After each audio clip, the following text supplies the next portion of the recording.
He thought he was pulling over just another black woman, but what he didn't know was that he'd just cuffed a decorated Navy officer with a classified clearance and a courtroom full of connections, and the quiet power to turn his entire career into a cautionary tale.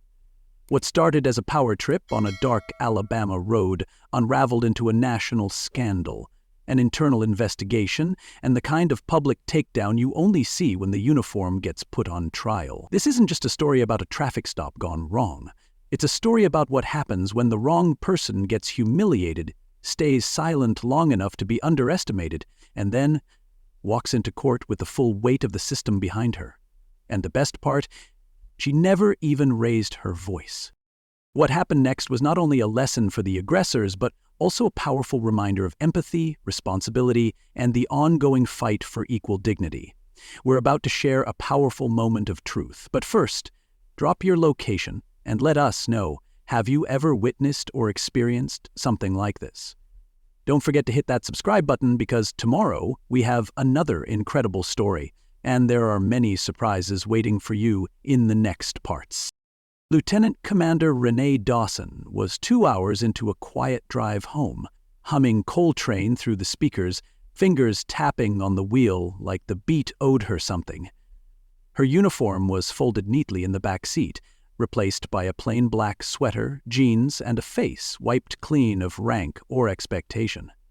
She didn't look like much, just another tired woman on a near-empty Alabama highway at the tail end of a long week, until the lights showed up in the mirror, red and blue, fast and flashing. Her chest didn't tighten, her pulse didn't spike, just that familiar internal sigh, like being asked to relive a story she already knew the ending to. She blinked once, signaled right, and eased onto the shoulder.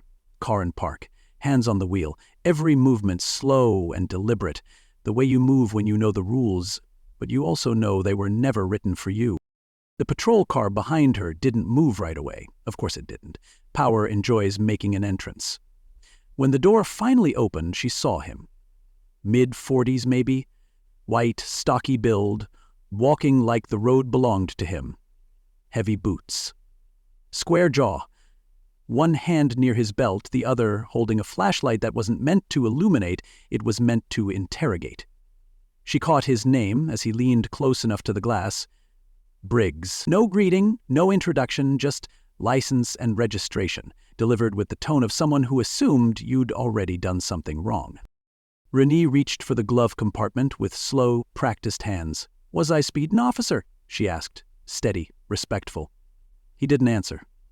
He just plucked the documents from her like they were evidence, not identification. His eyes scanned them like they were forged. "Tail lights out," he said flatly. She blinked. "That can't be right.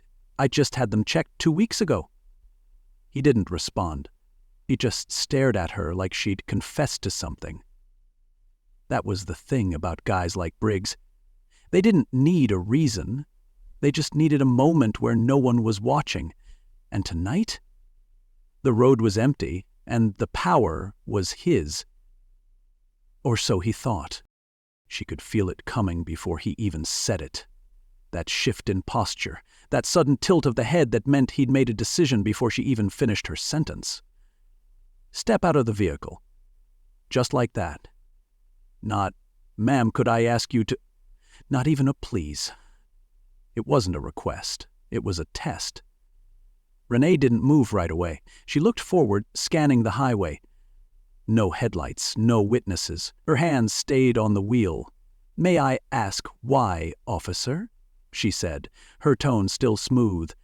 But he wasn't listening. He never was. "Because I said so." That line hung in the air like humidity, heavy and meant to settle into your skin. Renee unbuckled her seatbelt. She wasn't afraid. She was calculating. The Navy had trained her in how to approach volatile men with weapons. This one just had a badge instead of a uniform. She opened the door and stepped out, slowly, letting the cold air bite against her arms. Her movements were fluid, measured, no sudden gestures, no emotion, just the kind of practiced calm you learn when you've spent years walking through tension like it's weather you can't avoid. Briggs took a step back and motioned. Turn around. Hands on the car. She hesitated, not because she didn't understand, but because she understood too well. For what reason? She asked again. His eyes narrowed. That smile disappeared. He leaned into his radio. We got a non-compliant driver. That's what they call it now. Non-compliant. Not confused, not curious, not cautious, just non-compliant. The label that flips the switch from protocol to punishment. Turn around, he said again, louder, sharper. Renee exhaled, her patience thinning but not breaking. Officer, I need you to understand something, she said, her voice calm, clipped, but crystal clear.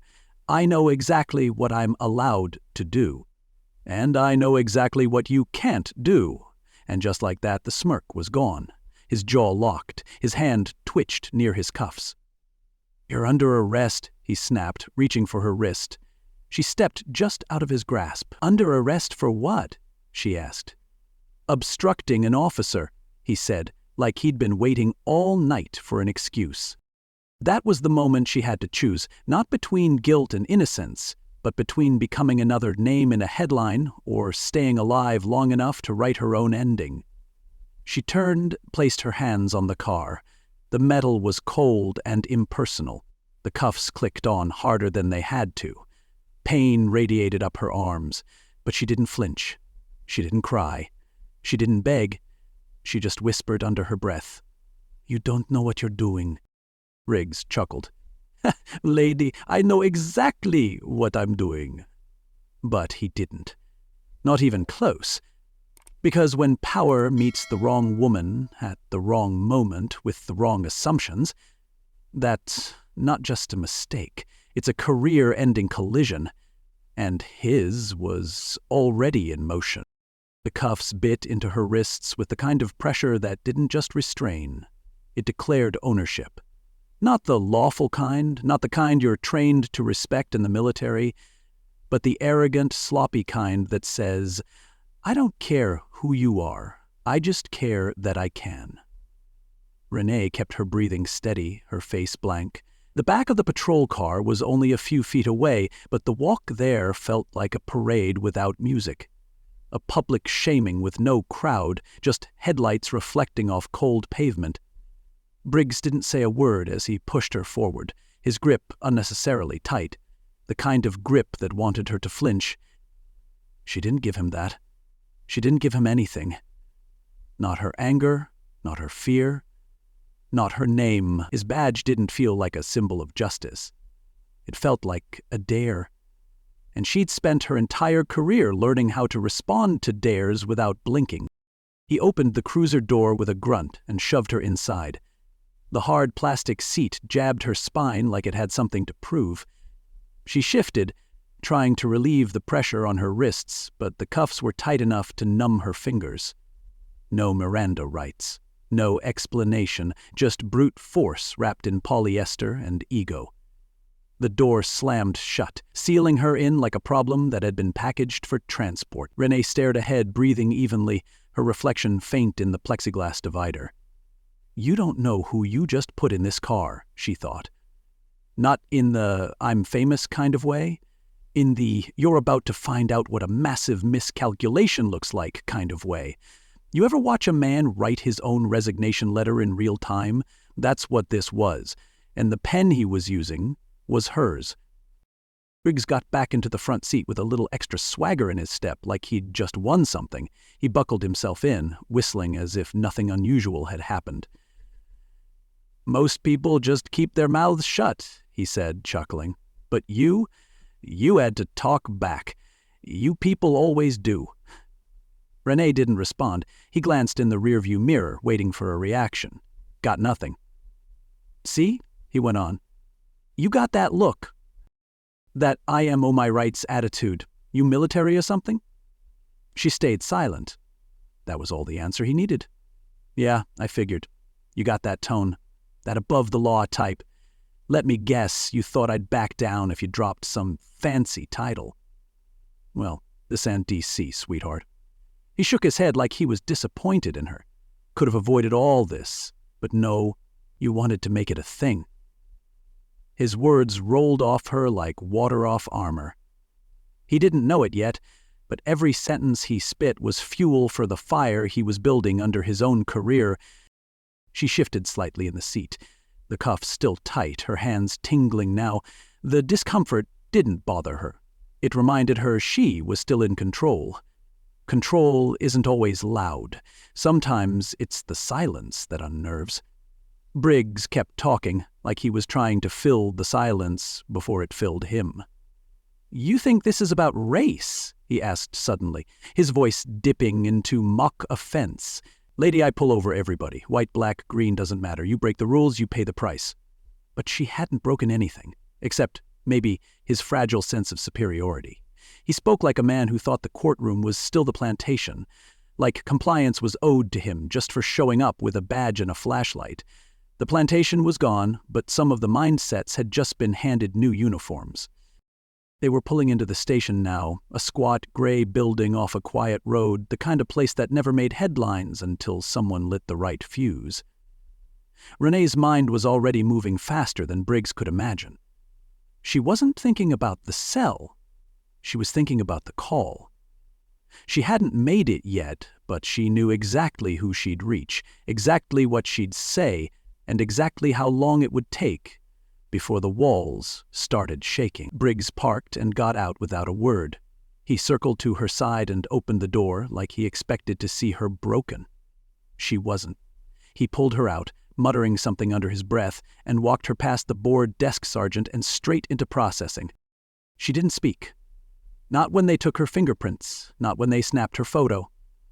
Not when they jotted down her name like it was just another line in a slow night's log. Her silence wasn't surrender, it was strategy. She let the system go through the motions, let them believe they were doing something important. She knew better.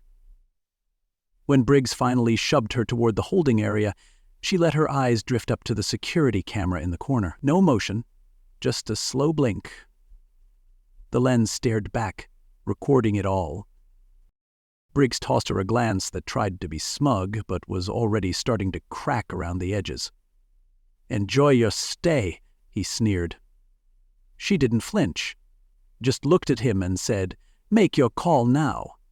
He squinted, confused. "What call?" She smiled, the kind of smile that knows more than it says. "You'll find out." He scoffed, slammed the cell door and walked away. Minutes passed. Maybe 5, maybe 10. Time gets slippery when you're still and everyone else is wrong. Then she stood up and stretched her fingers, blood barely moving through the cuffs. She leaned back on the bench and tilted her head, like she was settling in for a show. Because she'd seen this before. Not the arrest, but the aftermath. The part where the story twists. And it was coming. She pulled a number from memory and made her one call. No panic, just precision. A voice picked up on the other end. She gave her name. Gave the station, gave the officer's name. Said one word. Unlawful. Somewhere far away, a phone started ringing on a desk Briggs had never heard of. Somewhere else someone was checking the time, tapping keys, forwarding video files, looking up personnel records. Something had shifted, but Briggs was still pacing like he'd done something. Still gloating, still in control, at least in his own mind. Renee leaned her head back against the wall, her eyes closed but her mind sharp. If she was this calm now, who exactly was she? He should asked. He really should asked. The cell was cold, but not cold enough to numb her thoughts. Renee sat quietly back against the wall, wrists still tender from the cuffs that had long since stopped being about restraint and started being about punishment. A single overhead light flickered like it was tired of seeing the same story over and over. The metal bench beneath her didn't care who she was. It didn't care about rank or medals or classified assignments. It was just there to remind her that comfort had checked out hours ago. But Renee wasn't there to take comfort. She wasn't taking inventory of the stains on the floor or the chipped paint on the bars. She was calculating. Not minutes, Not steps, moves. She wasn't in a jail cell, she was in a waiting room for Karma. And Karma had her number on speed dial. Heavy footsteps echoed down the hall. Not rushed, not urgent, just obnoxiously confident. She didn't need to look to know who it was. Briggs moved like a man who thought everything around him was furniture, there to support his weight and never talk back. He stopped just outside her cell, arms crossed, tapping his knuckles on the bars like he was checking in on a pet. "Comfy?" he asked, with a smug smile that begged to be legally dismantled. Renee said nothing. He leaned in slightly, his breath catching on the stale air. "You know," he began, "people like you think a little attitude makes you special, like knowing the rules gives you a pass." She looked at him, eyes still, voice calm. "I'm exactly where I need to be." That made him blink, just for a second. The mask slipped, then he scoffed, trying to reclaim his swagger. But something in him knew. She wasn't cornered, she wasn't trapped. He thought she was pinned to the wall, but the wall was a stage, and he was the one on display. Another set of footsteps approached. Quicker, less certain. A younger officer appeared, mid-20s at most, holding a clipboard that shook slightly in his hands. Sergeant." Briggs turned, irritated. "What?" The officer hesitated. "We got a call." "From who?" Briggs barked. The kid swallowed. "Someone, up the ladder. They're asking why she's here. Something about a flag on her name. They want confirmation. Soon." Briggs squinted. "What name?" The officer glanced at Renee, then back at Briggs. "Lieutenant Commander Renee Dawson?" The words hit like a bucket of cold water in a blackout. Briggs stiffened. Just a blink, but it was there. He recovered quickly, waving the officer off. "I'll handle it." But his tone had changed. The arrogance was still there, but it had a stutter now, like a wind-up toy 2 seconds from running out of juice. The young officer stood still for a moment, then walked away, clearly unsure whether to be scared of Briggs or impressed by the woman in the cell. Renee watched the whole exchange without a word. Briggs turned back to her, trying to reassert himself. "What kind of stunt are you pulling?" he asked. But the bite had dulled. She leaned forward slightly, resting her arms on her knees. "No stunt," she said softly, "just a fact check." He looked like he wanted to say more, but his words were suddenly harder to find. The script he was used to didn't have a page for this part. He had walked into the room thinking he was in charge, but now the furniture was talking, and the walls were listening. She sat back, letting the silence thicken. "You thought I'd panic," she said. "You thought I'd plead or protest, but I didn't have to raise my voice." She let it hang there, just long enough. "I raised the alarm." His jaw clenched. She could see him starting to sweat, not physically, yet, but in the way he blinked too much, in the way his fingers tapped against the bars without rhythm. She had seen that look before, not in courtrooms, in war rooms, when a man realizes too late that he's already lost control of the map. "You made a mistake tonight," she said, her voice still even, still measured. "Not by arresting me, by assuming I wouldn't have the reach to hold you accountable." Briggs didn't respond. Not really. He stepped back, muttering under his breath. Something about people pulling strings. But the volume of his voice didn't match the volume of his doubt. It was getting louder.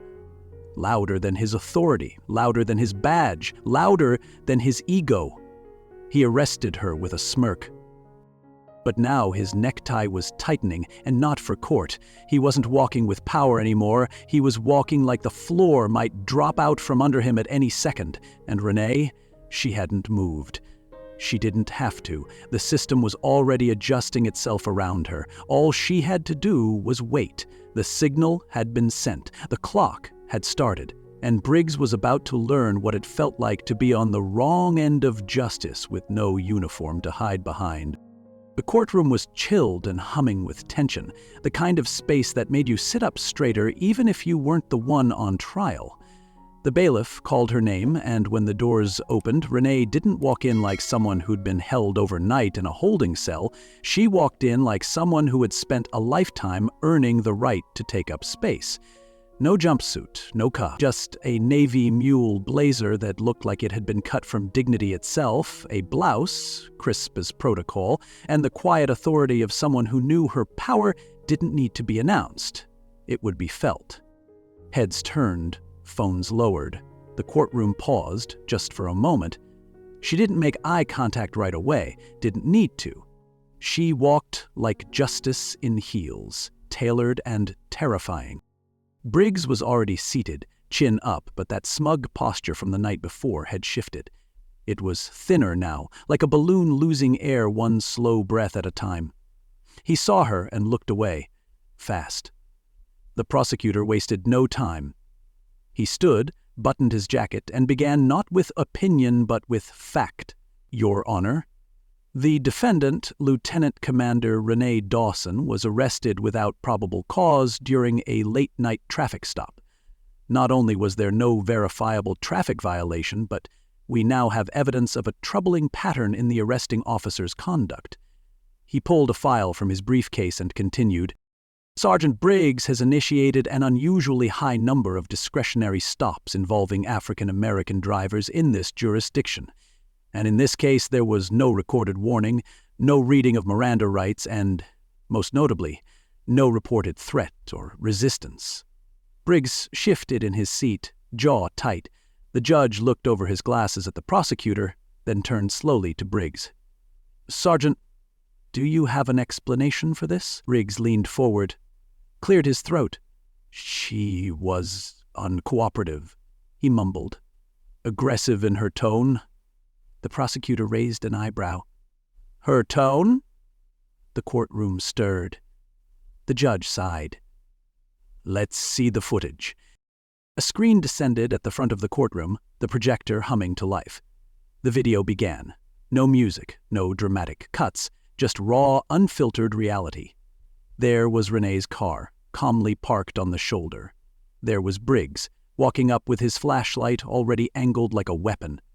There was her voice, clear, respectful. Was I speeding, officer? She asked.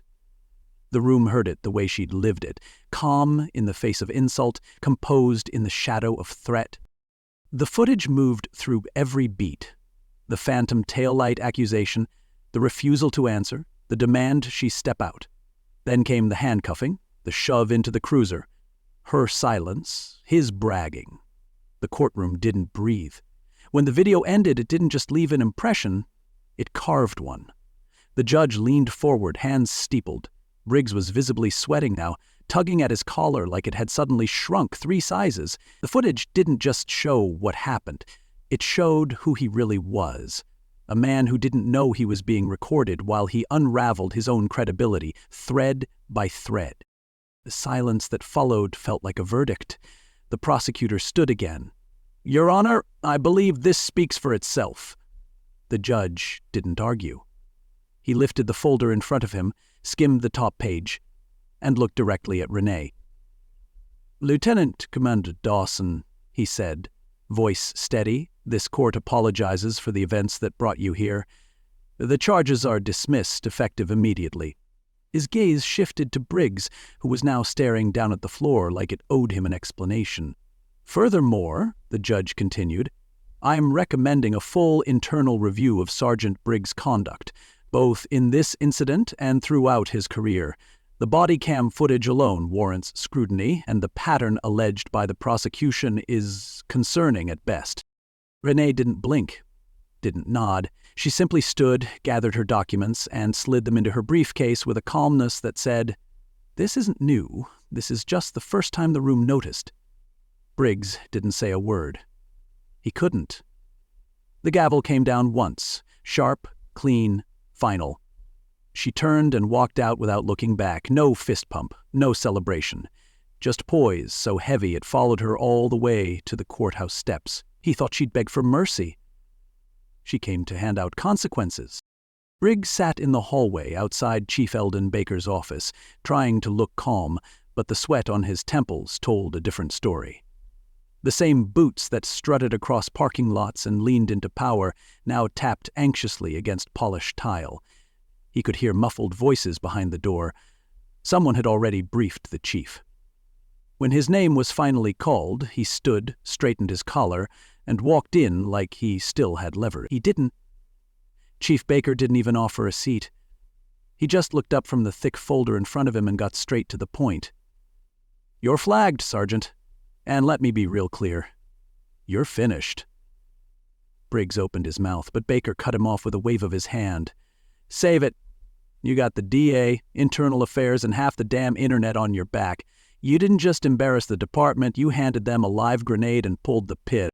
The words landed like a slow slap. "Sir, Briggs tried again. "Stop talking," Baker snapped, voice low and lethal. "Internal affairs, that's HR with handcuffs, Briggs. And right now, they're building you a file so thick it's gonna need its own desk." He grabbed a stapled packet from the folder and slapped it on the desk. "You didn't just arrest the wrong woman, you arrested the wrong one. High-ranking Navy, clean record, full body cam footage. And now she's Briggs dropped his gaze. "I didn't know who she was." "That's the problem," Baker said. "You thought it didn't matter. News travels fast when you're the headline." By the time Briggs had been walked out, with his badge on temporary hold and his locker emptied into a department-issued box, the story had already hit morning broadcasts. Navy commander wrongfully arrested, cop suspended, pending investigation. The DA was digging through 5 years of his arrests, red flagging everything from pretextual stops to patterns no one wanted to admit were there. The blue wall of silence? It wasn't just cracking. It had a hole punched through it the size of Alabama. Colleagues who once nodded at him in the break room now avoided his eyes. His name, once barked with pride over the radio, was now whispered like a warning. Briggs wasn't suspended. He was exiled. He hadn't just lost authority, he'd lost relevance. And in law enforcement, irrelevance is a death sentence with a desk. Across town, Renee sat by a window with a mug of black coffee and a front-page headline staring back at her like it owed her an apology. She wasn't smiling. There was no fist pump, no "I told you so." Just silence. The kind that comes after battle, when the noise is gone but your bones still hum with adrenaline. She scrolled through the articles. Pundits debating police reform, anchors retelling her calmness at the stop like it was some kind of magic trick, hashtags invoking her name as a rally cry. She sipped her coffee slowly. They thought this was a win. And maybe on paper it was, but justice, real justice, never came without splinters. She thought about the cell, the cuffs, the weight of his voice when he said, "People like you." No, this wasn't a celebration. It was a reckoning, and reckoning always carries more weight than victory. Her phone buzzed. A message from Carla, her attorney. "DOD wants to speak with you. Possible engagement on policy advisory. Also, Mayor's office is asking if you'd accept a community award." Renee stared at the screen. She hadn't done it for headlines or handshakes. She didn't need a stage or a statement. She needed to breathe without being questioned. But now? Now she had become something bigger than her own name. She put the phone down, stood up, and looked at her reflection in the window. Same blazer. Same woman. Different eyes. She didn't do it to be a symbol. But symbols don't ask for the role. They earn it by standing still when everyone else runs. She hadn't broken the system. She'd cracked the mask it wore. And now the whole country was staring into the face it had tried to forget. The phone rang just after noon. Renee had let it buzz twice before answering. She already knew who it was. She'd seen the number posted next to a grinning mayor's face on campaign signs every election cycle. "Lieutenant Commander Dawson," the voice said, smooth and carefully rehearsed. "We'd be honored if you would join us at City Hall for a public commendation. The people of this city would like to thank you for the way you conducted yourself and the courage you showed in the face of adversity." Renee said nothing at first. She stared out the window, watching the world spin like it always did. loud for a moment, then back to business. "I appreciate the call," she replied. "I'll think about it." The silence on the other end was just long enough to catch the subtext. She wasn't being rude, she just wasn't interested in being polished into a photo op. She hadn't fought for recognition, she'd fought for restoration. What had been taken from her that night couldn't be returned with a plaque or a podium. She didn't need applause, she needed policies. Change, less talk, more teeth. Later that day, Renee sat at a sidewalk cafe with her coffee cooling in front of her. The city moved like it always had, rushed and distracted, but something caught her eye. Across the street, a young black boy walked hand in hand with his mother. He skipped a little as they walked, laughing about something only kids find hilarious. His mother reached down and fixed the collar of his jacket. Her body angled slightly in front of him like a shield. Renee watched them until they crossed the corner and disappeared. That boy would never know her name, would never know what had happened inside that holding cell, or how close it all came to being another closed case with no questions asked.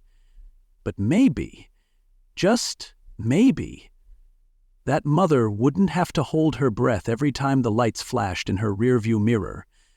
Maybe that boy wouldn't learn the rules of survival before he learned to ride a bike. Renee leaned back in her chair, the image lingering in her mind. "I didn't just fight for myself," she whispered. "I fought for him." The world was still spinning, but something in it had shifted. She hadn't spoken publicly since the courtroom, but the pressure had been building. Journalists had left voicemails, activists had emailed, even former colleagues had called to say, "You have the floor, use it." So when she finally sat down for a quiet interview, she didn't come with notes or sound bites. She came with clarity. "It wasn't a traffic stop," she said. "It was a test. A test of whether I'd let fear speak louder than truth, whether I'd fold under a badge that thought silence was consent. And I passed. Not with rage, not with noise, but with law." Her voice didn't rise. It didn't need to. "Power unchecked is power abused," she said. "And silence? That's how abuse survives. Not every fight needs fists. Some need files. Some need cameras. Some need you to sit still and make the other side prove its worth." The room was silent when she finished, not out of politeness, but respect. She wasn't telling a story. She was reminding people that justice doesn't always show up in uniform. Sometimes it gets dragged in wearing handcuffs and still walks out straighter than the system that tried to bend it. So here it is. If this story made you clench your jaw, good.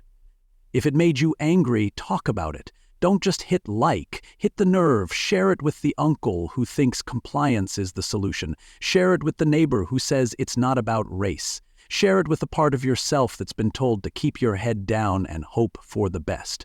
And if it made you think, then stay loud, because that's the real takeaway. Not that Renee walked away free, but that she walked back into the system and made it answer for what it did. That kind of courage, it doesn't end in a press release. It begins with a conversation, a policy, a vote. She didn't resist arrest. She resisted erasure. And that made all the difference. Leave a comment below to let us know where you are watching from, and if you like fascinating stories like this, don't forget to hit that subscribe button, because tomorrow we have another incredible story, and there are many surprises waiting for you in the next parts